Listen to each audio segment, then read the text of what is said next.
Selamat siang pemirsa Press yang kembali hadir untuk Anda. Selama 1 jam ke depan, kami juga telah menyiapkan sejumlah informasi terkini. Bersama saya Bribda Joy Syunika, kita lihat dulu 3 berita utama siang ini.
Pemirsa, Polsek Cikijing, Polres Majalengka, Polda Jabar menggelar razia terhadap kendaraan yang menggunakan knalpot tidak sesuai spesifikasi atau knalpot brong.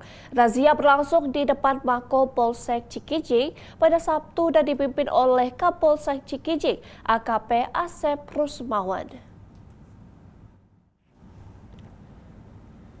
Dalam razia tersebut, aparat kepolisian berhasil mengamankan belasan sepeda motor yang menggunakan knalpot tidak sesuai standar. Para pemilik kendaraan hanya diperbolehkan membawa kembali motornya setelah mengganti knalpot dengan yang sesuai standar, memasang spion plat nomor, serta melengkapi surat-surat kendaraan. Selain itu, knalpot yang tidak sesuai spesifikasi langsung dimusnahkan di lokasi. Kapolres Majalengka AKBP Indra Novianto melalui Kapolsek Cikijing AKP Asep Rusmawan menyampaikan bahwa penindakan terhadap knalpot tidak sesuai standar ini merupakan langkah preventif untuk menjaga ketertiban dan kenyamanan masyarakat. Menurutnya, penggunaan knalpot brong dapat mengganggu ketenangan warga sehingga perlu diantisipasi sejak dini. Oleh karena itu, pihak kepolisian akan terus melakukan razia secara pasif guna menciptakan situasi yang lebih kondusif di Kecamatan Cikijing.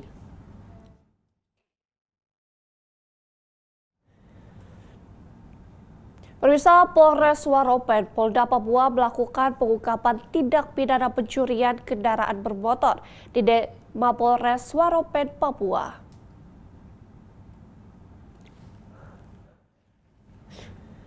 Kapolres Waropen AKBP Iip Syarif Hidayat didampingi oleh Kabak Ops AKP Fritz B. Area, Kasat Reskrim Ibda Imade Budi Dumariawan, dan Kasih Humas Ibda Elan Alex Pandori melaksanakan pengungkapan tindak pidana pencurian 1 unit kendaraan bermotor Senin 17 Februari 2025.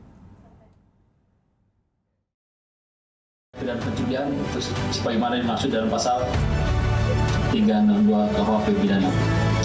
Adapun perkaranya perkara tindak pidana pencurian kendaraan bermotor yang terjadi pada hari Rabu, yang terjadi pada hari Sabtu tanggal 15 Februari 2005 sekitar pukul 17.30 waktu Indonesia Timur di Kampung Goyui, Distrik Purvas, Kabupaten Waropen. Adapun korban yaitu Ibu Sri Wahyuni, umur 32 tahun, lahir di Bunggoro tanggal 17 Mei 1992, jenis kelamin perempuan, agama Islam, pekerjaan swasta, suku Bugis, warga negara Indonesia, pendidikan terakhir SMA, alamat Kampung Goyui, Distrik Purvas, Kabupaten Kero.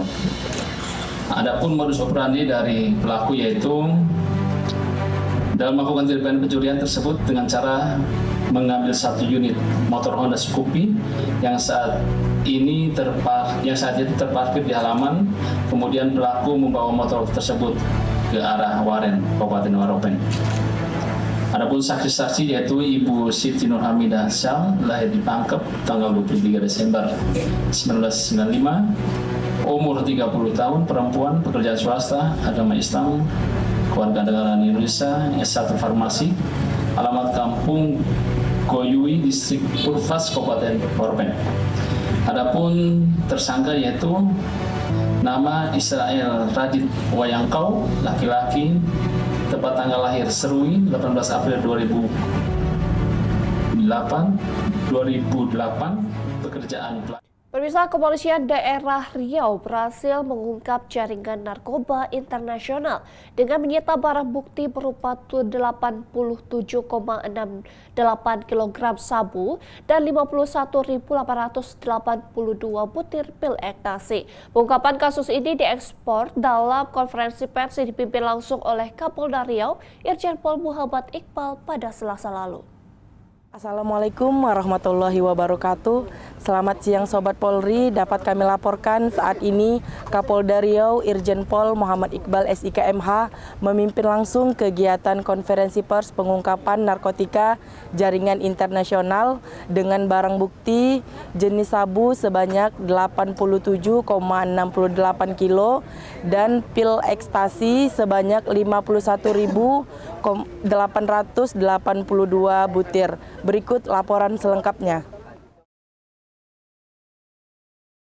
Turut hadir dalam kegiatan tersebut Kepala BNNP Riau Brigjen Pol Robinson DP Siregar, Kabid Humas Polda Riau Kombes Pol Anom Karibianto, Dir Narkoba Kombes Pol Putu Yuda Prawira, serta Kapolres Bengkalis AKBP Budi Setiawan beserta jajaran. Kapolda Riau Irjen Pol Muhammad Iqbal menegaskan bahwa pengungkapan kasus ini merupakan bukti nyata keseriusan Polri dalam memberantas peredaran narkoba. Ia juga memberikan apresiasi kepada Kapolres Bengkalis beserta timnya atas keberhasilan mengungkap jaringan narkoba tersebut. Irjen Pol Muhammad Iqbal menyatakan bahwa pengungkapan kasus ini merupakan pencapaian luar biasa dan memberikan apresiasi kepada Kapolres Bengkalis, Kasat Narkoba, serta timnya atas keberhasilan mereka. Ia juga menegaskan bahwa kasus ini adalah pengungkapan terbesar selama kepemimpinannya di Polda Riau.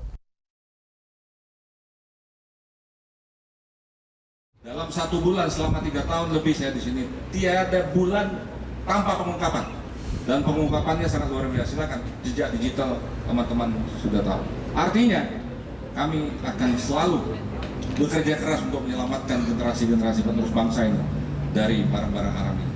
Walaupun ada upaya-upaya lain, yaitu preventif, persuasif, edukasi yang kita lakukan kepada masyarakat dari tingkat yang paling kecil sampai kelompok-kelompok tertentu agar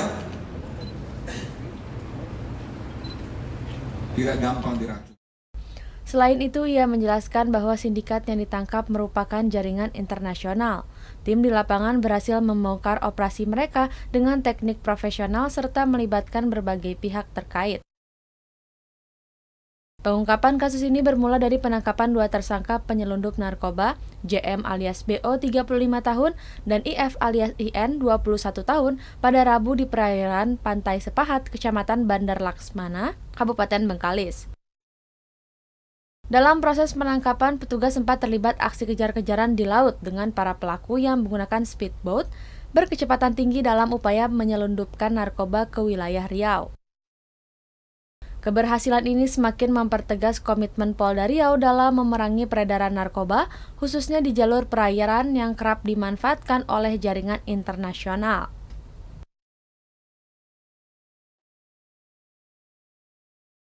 Demikian yang dapat kami laporkan dari Polda Riau. Saya Bribtu Umil melaporkan untuk Polri TV. Salam presisi. Pemirsa, Satreskrim Polres Pamekasan berhasil mengungkap kasus pencurian kotak amal masjid yang sempat viral. Aksi pencurian ini terjadi di Masjid Nurul Huda, Desa Terasa, Kecamatan Larangan, Pamekasan pada Senin malam. Menurut Kasih Humas Polres Pamekasan, AKP Sri Sugiarto, keberhasilan pengungkapan kasus ini berkat rekaman CCTV yang terpasang di masjid. Berdasarkan rekaman tersebut, Petugas melakukan penyelidikan dan pelacakan hingga berhasil menangkap seorang tersangka berinisial IS yang berasal dari Desa Bakeong, Kecamatan Guluk-Guluk, Kabupaten Sumeneb. Pencurian kotak amal tersebut hari Senin tanggal 17 Februari 2025 tepatnya pukul 00.30 di Desa Terasak, Kecamatan Larangan, Masjid Nurul Huda. Terekam CCTV ini terolah dari pelaku ini terekam, dan hasil rekaman CCTV ini unit reskrim melakukan penyelidikan, pelacakan, dan akhirnya menemukan salah satu pelaku yaitu IS dari Sumeneb. Nah, ketika diinterogasi, dia mengaku telah melakukan hal itu bersama salah satu temannya yaitu H yang memiliki mobil M77 HS dan sekarang ini masih dalam pencarian. Saat ini pihak kepolisian masih terus melakukan pemeriksaan terhadap tersangka untuk mengembangkan kasus tersebut. Selain itu, petugas juga tengah memburu rekan tersangka yang berinisial H serta kendaraan yang digunakan dalam aksi pencurian, yaitu mobil dengan nomor polisi M77HS. Berdasarkan hasil pemeriksaan awal, diketahui bahwa 2 kotak amal yang dicuri berisi uang sebesar Rp851.000. Polisi juga masih mendalami kemungkinan keterlibatan pelaku dalam aksi pencurian di lokasi lain. Selain itu, upaya pelacakan terhadap pemilik kendaraan yang digunakan dalam aksi tersebut masih terus dilakukan. Hingga saat ini, kepolisian terus berkoordinasi dan melakukan pencarian terhadap tersangka lain serta barang bukti yang berkaitan dengan kasus ini. Dari Humas Polres Pamekasan melaporkan untuk Polri TV. Pemirsa, dalam sidang kode etik profesi Polri yang digelar pada Selasa lalu, 7 oknum anggota Ditreskrimsus Polda Sulawesi Tengah mendapat pemberhentian dengan tidak hormat atau PTDH terkait tindakan kekerasan yang mengakibatkan meninggalnya tersangka Mukni Syakur. 7 anggota Jatanras Ditreskrimum Polda Sulteng diputuskan pemberhentian tidak dengan hormat atau PTDH dalam pelaksanaan sidang kode etik profesi Polri yang digelar pada 18 Februari 2025. Assalamualaikum warahmatullahi wabarakatuh. Salam sejahtera buat kita sekalian. Om Swastiastu, Namo Buddhaya, salam kebajikan. Pada kesempatan ini saya akan menyampaikan terkait dengan sidang kode etik terhadap 7 personil Polda Sulawesi Tengah.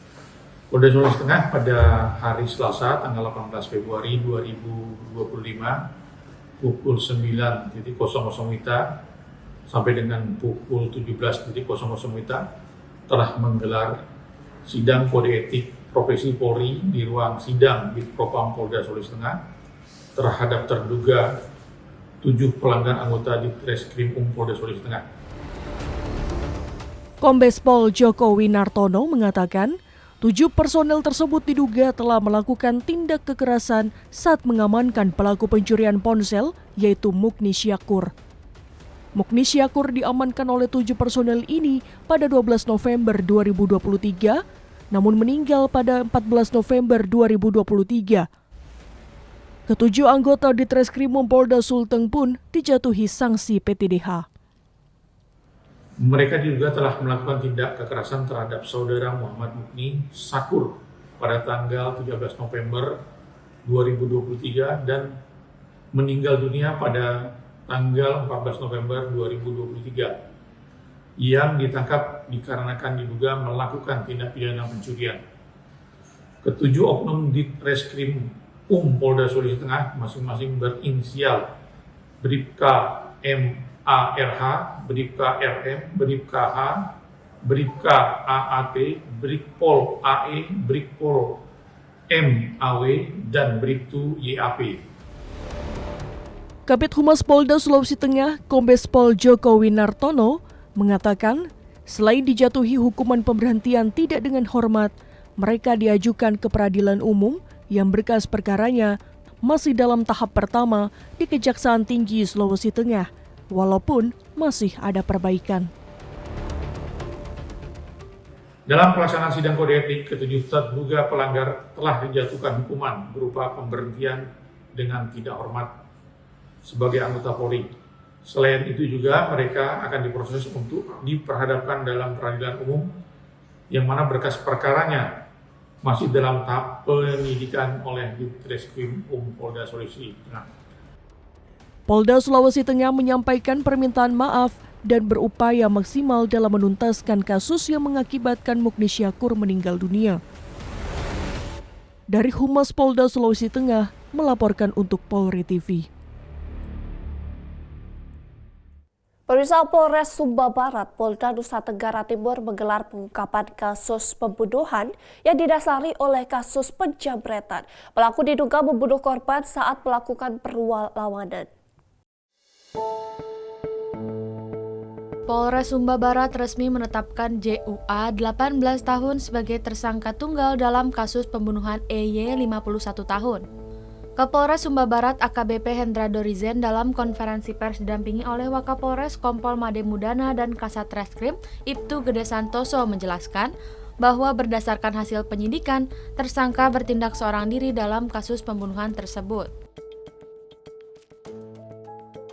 Kasus pembunuhan sesuai LP pada tanggal 24 Januari 2025, yang mana pembunuhan ini terjadi pada hari Kamis tanggal 23 Januari 2025 sekitar jam 7 atau jam 19 waktu Indonesia Tengah.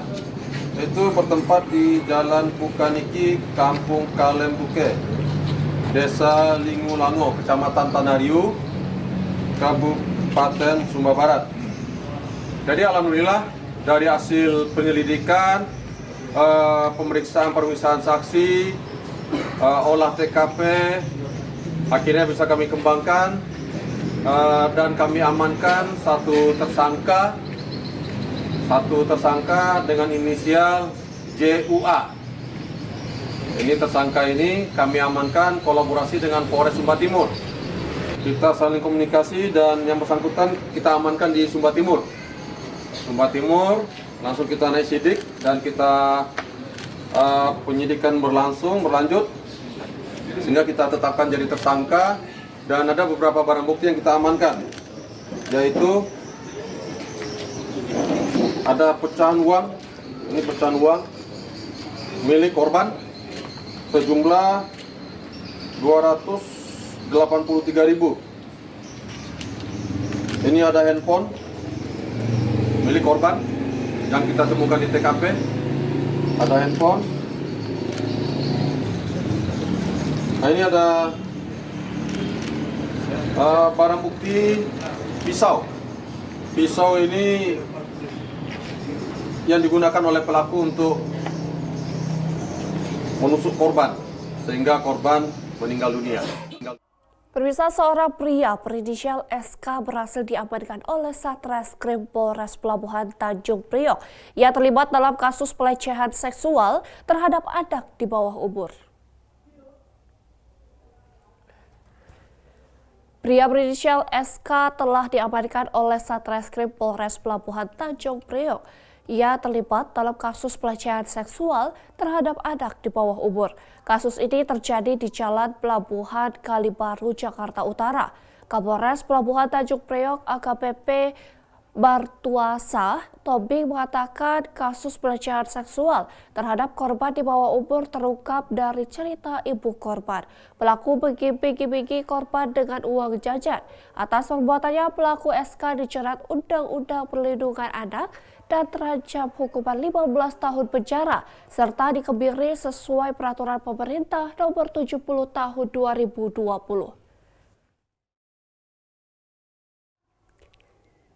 Pemirsa, presisi yang akan segera kembali, tetaplah bersama kami.